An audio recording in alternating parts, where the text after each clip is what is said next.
Ao cair da tarde, Jesus disse a seus discípulos: Vamos para a outra margem.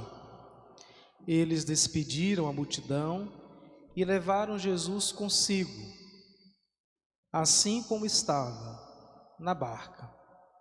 Havia ainda outras barcas com ele. Começou a soprar uma ventania muito forte e as ondas se lançavam dentro da barca, de modo que a barca já começava a se encher. Jesus estava na parte de trás, dormindo sobre um travesseiro.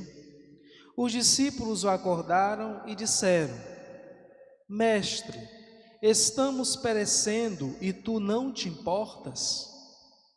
Ele se levantou e ordenou ao vento e ao mar: Silêncio, cala-te. O vento cessou e houve uma grande calmaria. Então Jesus perguntou aos discípulos: Por que sois tão medrosos? Ainda não tendes fé?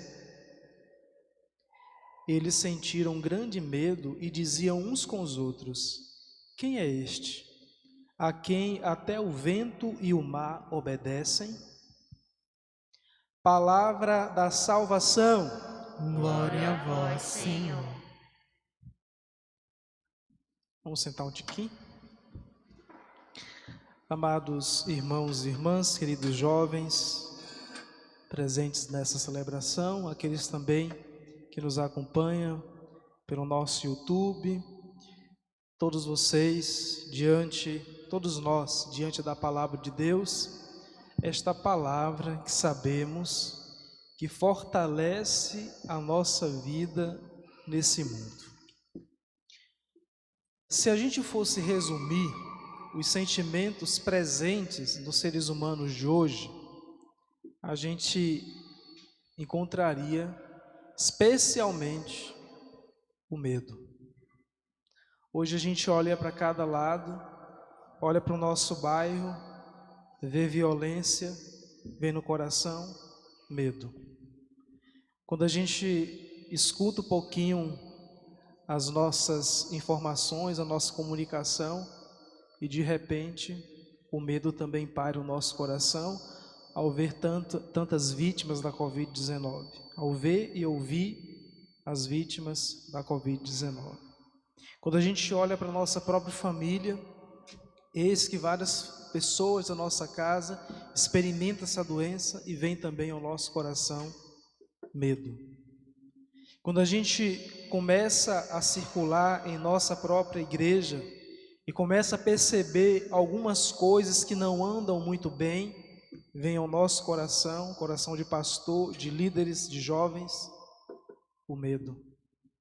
Aí de repente, como uma luz no final do túnel, a gente percebe que Jesus está nos convidando para a sua paz. Que de repente Jesus, diante dessa dor toda humana, a gente percebe Jesus em nossa frente, que parece que está dormindo. Cadê você, ó Deus? Por que nos abandonou? Por que está tão distante de nós e nós com tanta dor em nossa carne? O sentimento da gente é esse. Eis que Deus está dormindo. E a gente grita, a gente se angustia, a gente sente tristeza, a gente para diante da vida e começa também, através de uma oração, ser briguento com Deus, murmura, lamenta. Olha o livro das lamentações. São lamentações a partir de um medo, de angústia, a partir do exílio, a partir da escravidão, e o povo se lamenta. Diante do medo, diante dos nossos lamentos, Jesus vai despertar no Evangelho de hoje, vai dizer para a experiência da angústia, para a experiência do medo, da tristeza: cala-te, fica em silêncio. Será que temos essa coragem que Jesus nos dá no Evangelho de hoje e dizer para tudo isso que a gente vivencia em nosso coração: silêncio? Porque somente uma voz está em meu interior: Deus é minha força. Essa é a nossa fé. É nessa fé que nós devemos nos grudar. Porque, querendo ou não, às vezes, todas essas experiências, problema, desafio, a gente coloca como centro. Ou seja, ao invés de colocar no centro da nossa vida o próprio Cristo, nós colocamos essa experiência de sofrimento. Como a gente só vê no centro essa experiência, parece que só na nossa vida paira essas experiências não muito boas. E Jesus está diante de nós com toda a sua força para fazer com que a gente supere. Ele não vai tirar a dor, Ele não vai arrancar a dor, porque a gente não é daquela religião que diz, que olha para os olhos das pessoas e diz pare de sofrer. Nós não somos dessa religião que pede o povo para parar de sofrer, porque isso é falso, isso não é de Deus, isso não é do Evangelho. O Evangelho vai dizer para nós assim: olha, em alguns momentos da vida você vai vir a cruz, toma ela e me segue, mas me segue, porque no segmento eu vou dar força para vocês, você não vai estar sozinho. O que é que faz, por exemplo, um jovem? Estuda, quando chega no final, com um canudinho na mão, lágrimas nos olhos e diz: eu venci. Mas para você gritar lá no final que você venceu, você passou pelos desafios. Por isso que tem razão aquele choro, por isso que tem razão aquelas lágrimas que caem no chão. Por quê? Porque foram lágrimas que passaram pelos problemas do dia a dia, foram lágrimas que passaram pelo medo do dia a dia, pela angústia do dia a dia, porque acreditou que com Cristo você pudesse chegar até lá e vencer, mesmo com as experiências de sofrimento. É isso que Jesus está dizendo.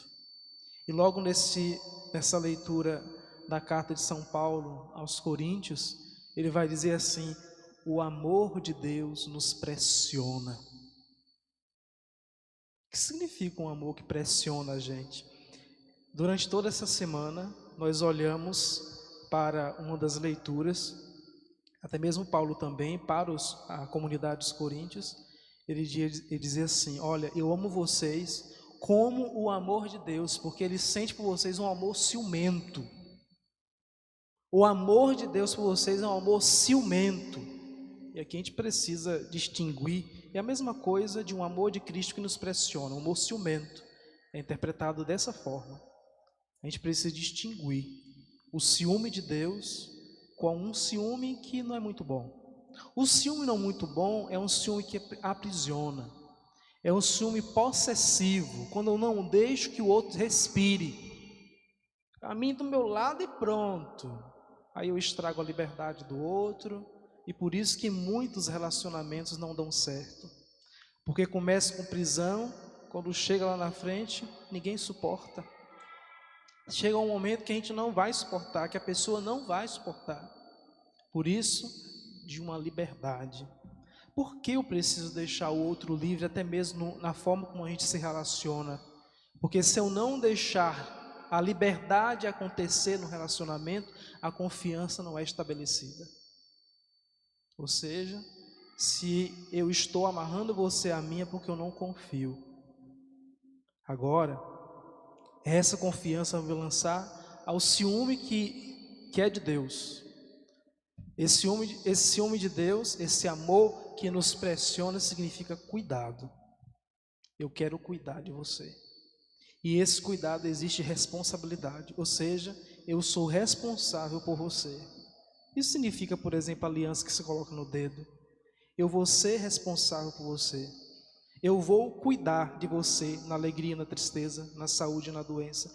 Todos os momentos que for de desafio para você, pode contar comigo, que eu vou me sentir desafiado a cuidar de você. Então é esse amor de Deus, que é um amor responsabilidade, que é um amor que nos pressiona no sentido da gente dar certo, porque nascemos para dar certo. Como diz até mesmo o Fábio de Mello em alguns momentos, né? Tem muitas pessoas certas em lugares errados, não é? Ou seja, a gente é certo. O nosso ser foi para o caminho certo.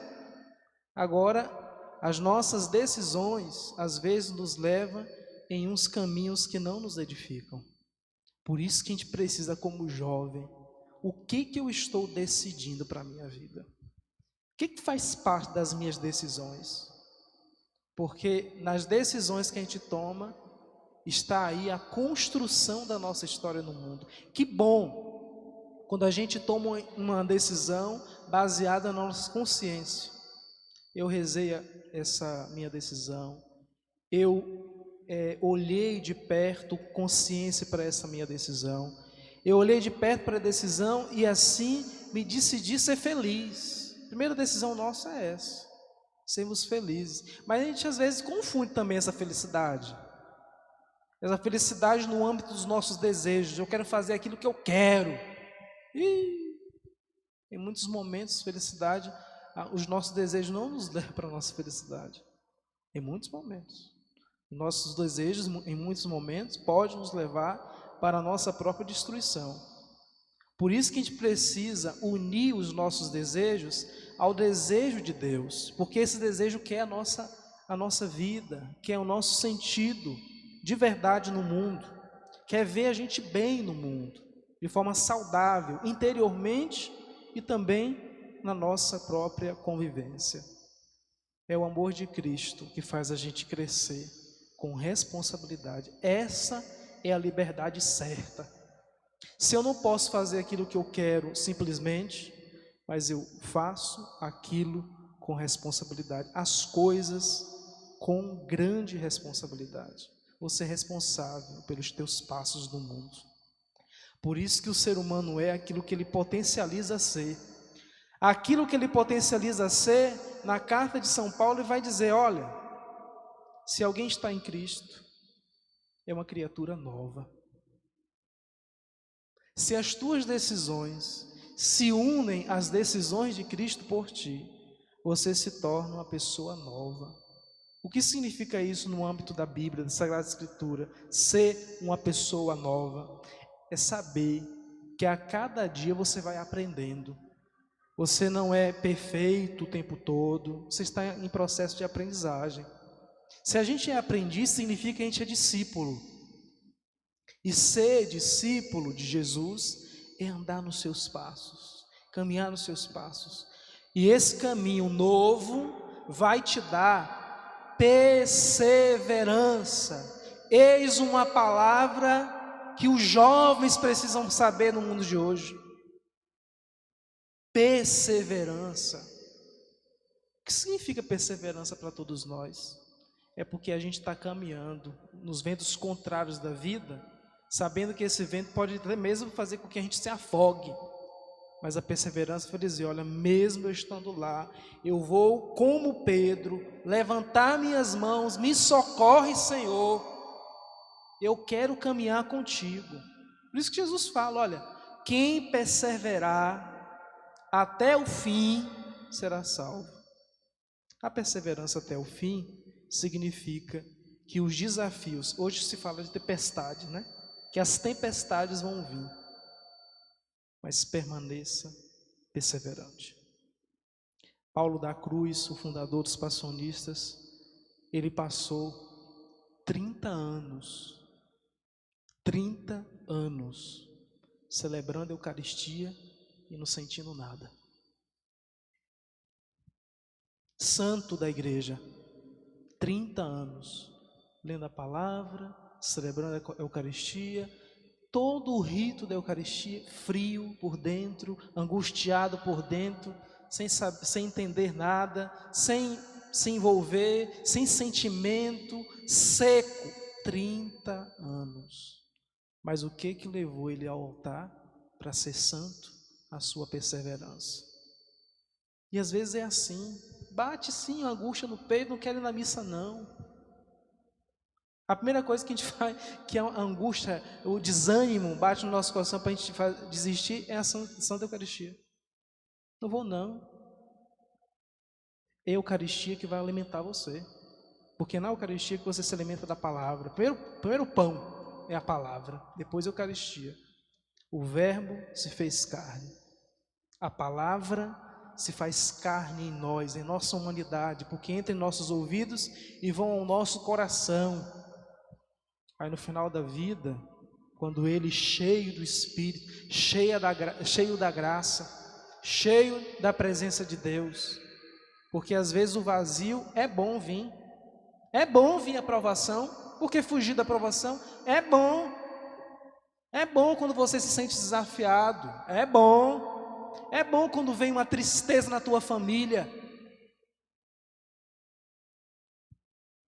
é bom não, mas isso vai te fazer forte, com toda certeza. Se você perseverar no amor de Cristo, essa experiência vai te tornar forte. Era no dia 27, de repente eu prego o retiro espiritual para os noviços lá em Goiás. Passei 2 semanas.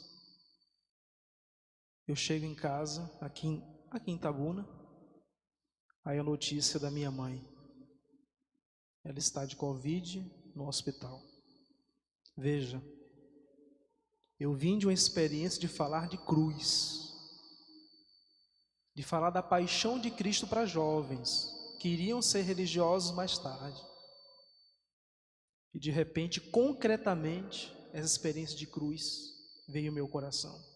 Esse calvário veio ao meu coração. E sabe que você viajar chorando a estrada inteira, e olha que estava chovendo. E ao chegar lá em Jequié, não poder ir no hospital, não poder tocar sua mãe, não poder ver sua mãe, não poder fazer nada, indo naquele corredor do convento, nas madrugadas, todos o santo dia, não via sono, não via nada, e só angústia no peito, angustiado. Desenvolvi uma crise de ansiedade lá, tive que tomar alguns remédios, e de repente ela veio a óbito. Uma mulher forte, mas que uma praga dessa destruiu todo o pulmão da minha mãe, e assim por diante. E às vezes a gente, como jovem, olha para essas experiências, sabe? E diz assim: será que eu estou decidindo realmente pelas coisas certas da vida? Será que realmente o tempo está passando, correndo, e eu estou decidindo pela minha felicidade, estando com Jesus em minha vida? Porque eu digo para vocês, o que me fortaleceu foi a fé. Não é porque eu sou padre, não. Tem muitos padres que entram numa crise e não saem nunca dela. A fé. A fé, claro, de orações de muitas pessoas, mas nessa experiência de sair, eu tive que ter essa experiência. Vocês viram que eu saí 1 mês, fiquei fora durante 1 mês, lá no convento das Freiras, da Sagrada Família, em Salvador, e aquelas irmãs idosas, não mais na atividade, na missão, porque não aguentam mais, estão lá de bengala, olhando naqueles olhinhos de fé, de pessoas que eram missionárias, que saíram para evangelizar. Isso foi me motivando de novo, porque mesmo naquela dor, naquela perna, que é o tempo que estou com dor, né?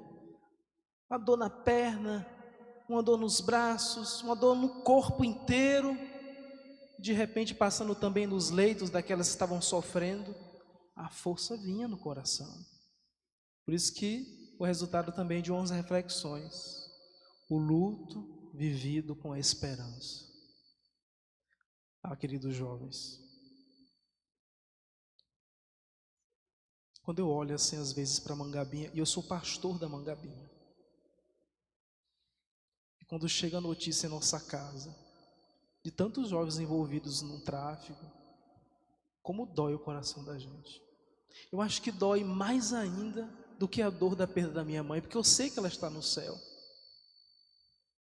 De tantos jovens que poderiam estar aqui conosco, rezando, estando perto da gente, com alegria no coração por servir a Cristo. E às vezes vocês mesmos se sentem angustiados no dia a dia, mas vai levando com fé, é isso mesmo.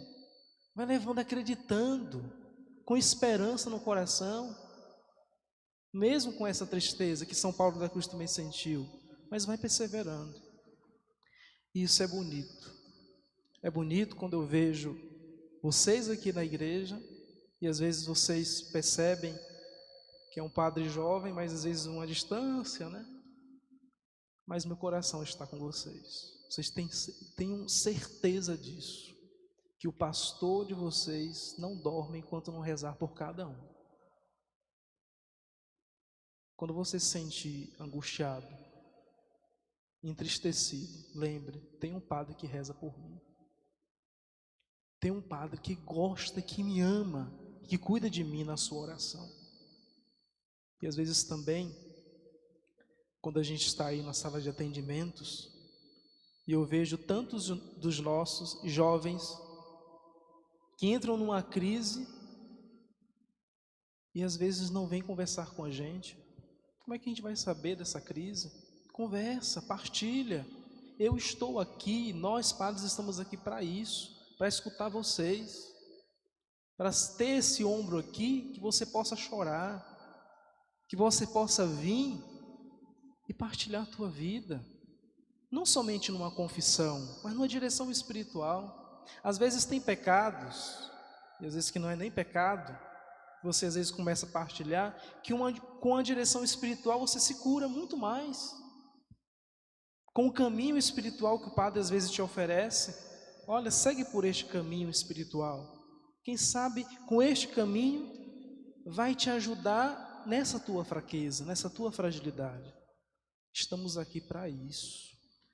Eu sou padre para isso. Eu estou aqui para vocês, para com vocês irmos ao céu. Louvado seja nosso Senhor Jesus Cristo.